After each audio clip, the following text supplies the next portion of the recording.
नमस्कार दोस्तों, स्वागत है आपका हमारे चैनल में। आज हम पढ़ने जा रहे हैं भारतीय राष्ट्रीय कांग्रेस तथा किसान आंदोलन, जो कि है चंपारण किसान आंदोलन और खेड़ा सत्याग्रह और बारदोली किसान सत्याग्रह के बारे में। ये तीनों आंदोलन भारतीय राजनीतिक आंदोलन में सबसे पहली मानी जाती है और इन तीनों आंदोलन से ही गांधी जी भारतीय स्वाधीनता आंदोलन में शामिल हुए। तो ये topic UPSC, PSC, UGC net, railway सब और सभी कॉम्पिटिटिव एग्जाम के लिए बहुत ही इम्पोर्टेंट है। तो चलिए शुरू करते हैं हमारी आज की क्लास।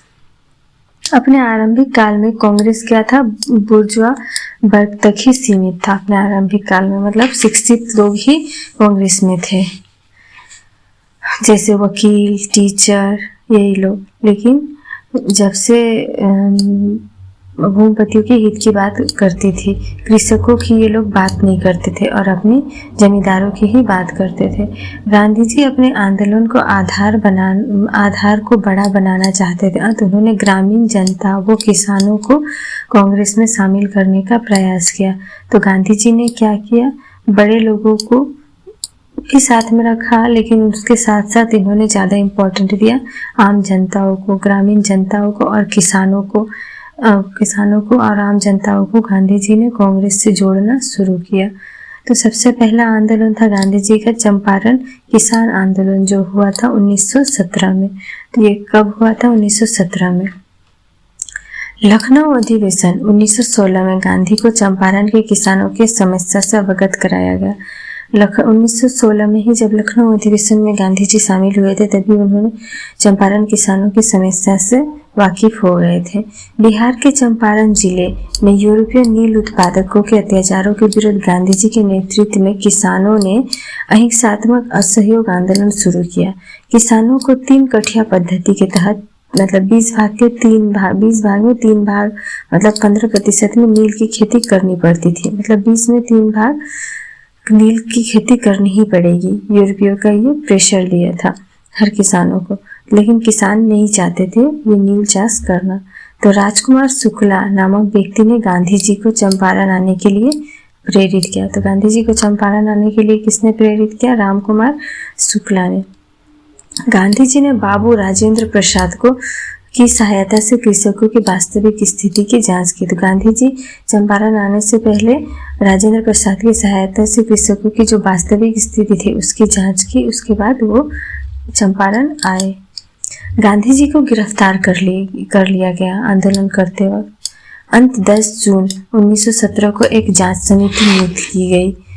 ब्रिटिश सरकार द्वारा एक जांच समिति नियुक्त की गई, जिसमें गांधी जी भी एक सदस्य के थे। मतलब इस जांच सदस्य में गांधी जी को भी एक सदस्य लिया गया था। इसमें चंपारण कृषि अधिनियम पारित किया, जिसके तहत 3 कठिया पद्धति को समाप्त कर दिया गया तथा किसानों से अवैध रूप से वसूल किए गए धन का 25% भाग वापस कर दिया गया। मतलब किसानों से वसूल किए गए जितने भी धन थे उसका 25% वापस कर दिया गया और 3 कठिया पद्धति को समाप्त कर दिया गया। ये कब हुआ? चंपारण कृषि अधिनियम पारित हुआ उसके बाद 10 जून 1917 को। एस.जी. स्लाई की अध्यक्षता में चंपारण कृषि जांच समिति नियुक्त हुई थी। किसके अध्यक्षता में चंपारण कृषि जांच समिति नियुक्त हुई थी? एस.जी. स्लाई के अध्यक्षता में, जिसमें DJ. Read, Anugrah Narayan, LC. एडमी, जी. रैनी के अलावा महात्मा गांधी एवं राजा हरिहर प्रसाद, राजा हरिहर प्रसाद भारतीय सदस्य के रूप में शामिल थे। हालांकि बाद में राजा हरिहर प्रसाद की जगह कीर्त्यानंद सिंह को इसमें सदस्य बनाया गया। चंपारण में गांधी जी को राजेंद्र प्रसाद, महादेव देसाई, नरहरि पारिक, आचार्य जी.वी. कृपलानी, ब्रिज किशोर, अनुग्रह नारायण सिन्हा आदि ने सहयोग किया। चंपारण सत्याग्रह के सफल नेतृत्व के बाद रविंद्रनाथ टैगोर ने गांधी जी को महात्मा कहा। तो गांधी जी को महात्मा उपाधि कब मिली? चंपारण सत्याग्रह की सफलता के बाद किसने नाम दिया? रविंद्रनाथ टैगोर जी ने ये नाम दिया। यद्यपि गांधी जी को सर्वप्रथम महात्मा के नाम से जुलाई 1914 में डरबन में एक नागरिक सम्मान समारोह में संबोधित किया गया था। टैगोर ने महात्मा शब्द को लोकप्रिय बनाया। चंपारण सत्याग्रह के दौरान गांधी को बापू भी कहा गया। गांधी जी ने बंधुआ मजदूरों को मुक्त कराने का प्रथम अभियान चंपारण से ही प्रारंभ किया था। बंधुआ मजदूरों को गांधी जी के चंपारण सत्याग्रह का एनजी रांगा ने विरोध किया था। उसके बाद गांधी जी का दूसरा सत्याग्रह है खेड़ा सत्याग्रह। कब हुआ था? 1918 ईस्वी में। यह गांधी जी द्वारा भारत में चलाया गया पहला वास्तविक किसान सत्याग्रह था। ये गांधी जी द्वारा चलाया गया पहला वास्तविक किसान सत्याग्रह था। 1917-18 में सूखे के कारण फसल खराब हो जाने पर भी खेड़ा गुजरात के कुंभी पटीदार के किसानों से लगान की वसूली की जा रही थी। मतलब फसल खराब हो चुका था, फिर भी उनसे टैक्स लिया जा रहा था। वल्लभ भाई पटेल और इंदुलाल याग्निक ने किसानों को लगान न अदा करने का सुझाव दिया। किसने? वल्लभ भाई पटेल और इंदुलाल याग्निक ने। खेड़ा सत्याग्रह के बाद पटेल गांधी जी से प्रभावित होकर उनके अनुयायी बन गए थे। खेड़ा में लगान कर न देने का पहला नारा मोहनलाल पांड्या ने दिया। खेड़ा आंदोलन में किसानों ने गीता और कुरान पर हाथ रखकर लगान नहीं देने की कस्में खाई। 22 मार्च 1918 को गांधी जी ने खेड़ा आकर आंदोलन की भागडोर संभाली। कब? 22 मार्च 1918 को। सरकार ने लाचार होकर हार मान ली और यह गोपनीय दस्तावेज जारी किया कि लगान उसी से वसूल किया जाए जो सक्षम हो। विट्ठल भाई Patel, servant of India society एवं गुजरात सभा ने गांधी जी की सहायता की।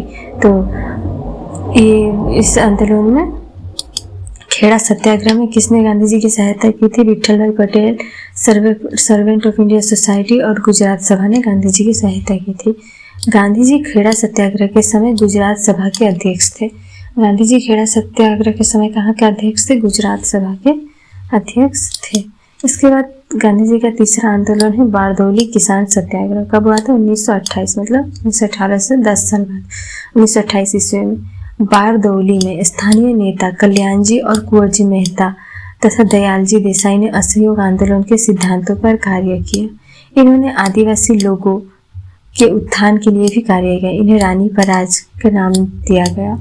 इस आंदोलन में कुंभी पटीदार भूस्वामी जातियों के साथ कालीपराज आदिवासी जातियों ने भाग लिया था। बारदौली की कालीपराज मूलतः दुबला नामक जनजाति थे। बारदौली किसान आंदोलन की महान गांधीवादी सफलता के सच्चे निर्माता थे मेहता बंधु थे। स्टोरी ऑफ बारदौली के लेखक कौन है? महादेव देसाई थे। नरहरि पारिक और जुगत राम दव ने हाली प्रणाली, मतलब बंधुआ मजदूरों द्वारा होने वाले आदिवासियों के शोषण की जांच को कहते हैं हाली प्रणाली। राजस्व अधिकारी जयकर ने 1926 में बारदौली में भू राजस्व को 30% बढ़ाने की सिफारिश की। राजस्व अधिकारी ने 1926 में क्या किया? बारदौली के भू राजस्व को 30% बढ़ाने की सिफारिश की। बारदौली में गांधी ने कर ना देने की अपील की। इस टाइम गांधी जी ने बारदौली में अपील की कि कोई भी टैक्स ना दे। विरोध होने पर सरकार ने बढ़ोतरी को 21.97% घटा दिया। किसानों ने वल्लभ भाई पटेल से संपर्क कर उन्हें बारदौली आने का आमंत्रित किया। गांधी जी को बारदौली आने के निमंत्रित किया गया। किसके थ्रू? वल्लभ भाई पटेल से संपर्क करके। पटेल ने बारदौली में फरवरी 1928 में आकर आंदोलन को सफल नेतृत्व प्रदान किया और कर ना देने की अपील की। सरदार पटेल ने बारदौली को 13 शिविरों में विभाजित किया और प्रत्येक शिविर में एक अनुभवी नेता को तैनात किया और एक प्रकाशन विभाग की स्थापना की। ये योजना सत्याग्रह पत्रिका में प्रकाश किया गया। चोरी से राजस्व चुकाने वाले किसानों और सरकार की प्रतिक्रिया पर नजर रखने के लिए आंदोलन का अपना खुफिया तंत्र बनाया गया था। बारदौली सत्याग्रह में महिलाओं ने भी बढ़ चढ़कर हिस्सा लिया था। बम्बई के गवर्नर लेस्ली विल्सन ने न्यायिक अधिकारी ब्रूमफील्ड और राजस्व अधिकारी मैक्सवेल द्वारा बढ़ाए हुए भू राजस्व के बारे में जांच करवाई। इस जांच आयोग ने लगान की बढ़ोतरी को घटाकर मात्र 8.3% कर दिया था। बारदौली आंदोलन की सफलता पर बारदौली की महिलाएं ने वल्लभ भाई पटेल को सरदार की उपाधि दी। स्टोरी ऑफ बारदौली के लेखक भी महादेव देसाई ही हैं। के.एम. मुंशी और लालजी नारायण जी ने आंदोलन के समर्थन में बम्बई विधान परिषद की सदस्यता से त्याग पत्र दे दिया। आंदोलन के समर्थन में रेलवे हड़ताल का आयोजन किया गया था। गांधी जी ने कहा कि बारदौली आंदोलन स्वराज्य प्राप्ति के लिए नहीं था, लेकिन ऐसा प्रत्येक आंदोलन हमें स्वराज्य के करीब पहुंचा सकता है। तो ये रहा हमारी आज की क्लास। उम्मीद है क्लास पसंद आई होगी। वीडियो पसंद आए तो वीडियो को लाइक शेयर और सब्सक्राइब जरूर कीजिए। आज के लिए इतना ही।